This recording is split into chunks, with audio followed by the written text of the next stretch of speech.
Another topic is vector product. It's also known as cross product. So if we are multiplying a vector A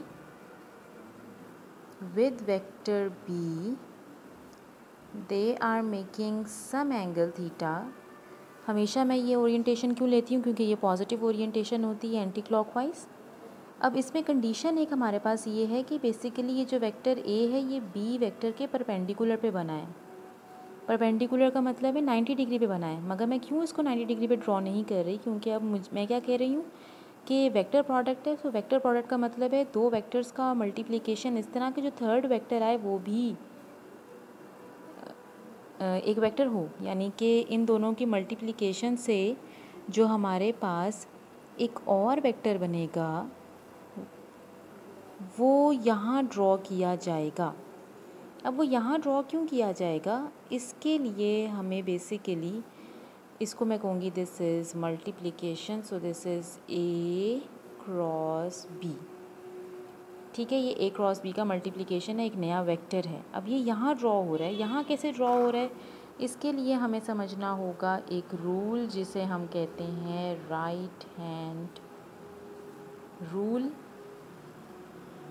right hand rule आपको क्या कहता है कि आपने अपनी fingers को कर्ल करना है इस तरह कि जो आपकी फिंगर्स का जो कर्ल है वो एंगल थीटा की रोटेशन को रिप्रेजेंट करे, और जो थंब की पोजीशन है अब वो उस वेक्टर की डायरेक्शन को स्पेसिफाई करेगी। यानी कि ये जो वेक्टर मेरे पास ड्रॉ हो रहा है ये बेसिकली थंब की पोजीशन को रिप्रेजेंट कर रहा है। सो अगर तो एंगल की रोटेशन अपवर्ड्स एंटी क्लॉकवाइज है, सो जो वेक्टर बनेगा दैट इज़ अपसाइड। इसका जो यूनिट वेक्टर होगा it is represented by N hat. और अगर मेरे पास एंगल की रोटेशन होगी इसके ऑपोजिट, यानी कि एंगल की रोटेशन अब अगर मेरे पास बन जाए इस तरह कि ये वेक्टर ए है, ये वेक्टर बी है, और मैं ए को बी से मल्टीप्लाई नहीं कर रही बल्कि अब मैं बी को ए से मल्टीप्लाई कर रही हूँ। सो एंगल थीटा डाउनवर्ड्स आ रहा है। सो अब आपकी एंगल की रोटेशन इस तरह बनेगी। सो आपका जो वेक्टर होगा बी क्रॉस ए वो बनेगा डाउनवर्ड्स। और यहाँ आपके पास क्योंकि डायरेक्शन की बात आ रही है, ये वेक्टर्स हैं इनमें डायरेक्शन भी आ रही है। सो ये जो डायरेक्शन है डाउनवर्ड बनी हुई है, सो this is negative, this direction is positive. तो ये आपको क्या चीज़ शो कर रहा है, ये इक्वेशन 1, यहाँ पर जो इक्वेशन है दिस इज़ इक्वेशन नंबर 2, ये क्या चीज़ शो कर रही है। यहाँ पे मैं इसको सिंप्लीफाई करूँगी, यानी कि that A cross B is not equal to B cross A. क्यों बी क्रॉस ए की इक्वल है, क्योंकि आप इन फिगर्स को देख रहे हो, इन दोनों में जो यूनिट वेक्टर्स की डायरेक्शन है ये ऑपोजिट है। एक अप साइड बना हुआ है, एक डाउन साइड बना हुआ है इन नेगेटिव साइंस की वजह से। सो उसका मतलब ये हुआ कि बेसिकली ए क्रॉस बी इक्वल होगा माइनस बी क्रॉस ए के, और ये प्रूव करता है कि ये कम्यूटेटिव लॉ को सेटिस्फाई नहीं करता।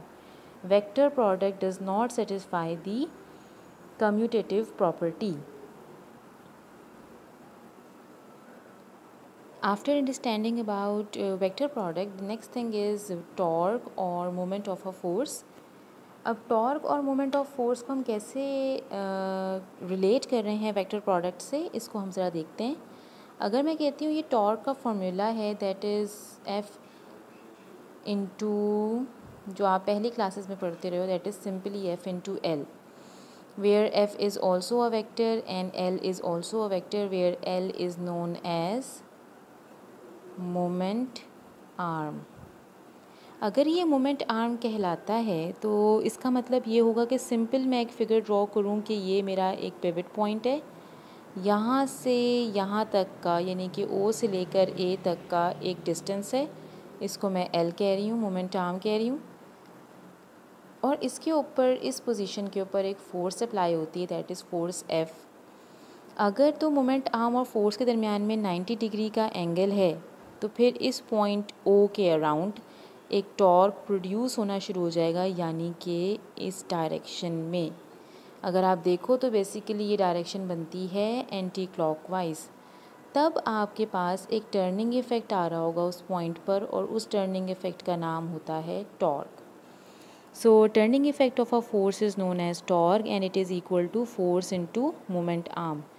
But the condition is that this relation between moment arm and force is must be 90 degree. अब मैं यहाँ पर एक एग्जांपल डिस्कस कर रही हूँ, यानी कि ये बेसिकली एक नट है, एक बोल्ट है जिसको हमने इस स्पैनर की मदद से ओपन करना है और आपके पास जो फिगर बन रही है इस फोर्स की, ये बेसिकली इस तरह है, यानी कि it is making an angle theta with the horizontal. अगर ये फोर्स एफ कोई एंगल बना रही होती है और 90 डिग्री पर नहीं होती तो फिर क्या करेंगे हम इस एफ फोर्स को रेजोल्यूशन ऑफ कंपोनेंट की तरह से रिजॉल्व करेंगे इसके कंपोनेंट्स के अंदर। अब हमें पता है कि अगर कोई भी फोर्स एंगल थीटा बनाती है तो उसका जो हॉरिजॉन्टल कंपोनेंट होता है it is written as F cos theta और जो इसका वर्टिकल कंपोनेंट होता है it is written as F sine theta. अब आप बताइए कि इन दोनों कंपोनेंट्स में से टॉर्क प्रोड्यूस करवाने के लिए कौन सा कंपोनेंट रिस्पॉन्सिबल है। अगर मैं देखूँ तो ये जो हमारे पास एक मीन लाइन बनती है इस पर supporting component F cos theta नज़र आ रहा है, जबकि इस लाइन ऑफ एक्शन के अकॉर्डिंगली जिसके ऊपर ये फोर्स एक्सर्ट करके ये स्पैनर इसको ओपन कर देगा, तब उसके लाइन ऑफ एक्शन के अकॉर्डिंगली मेरे पास जो कंपोनेंट रिस्पॉन्सिबल है that is F sine theta. इसका मतलब है इन दोनों के दरमियान में मोमेंट आर्म और फोर्स के साइन थीटा वाले कंपोनेंट के दरमियान में 90 डिग्री का एंगल बन रहा है। सो इस केस के अंदर टॉर्क का फॉर्मूला लिखा जाएगा R into F sine theta.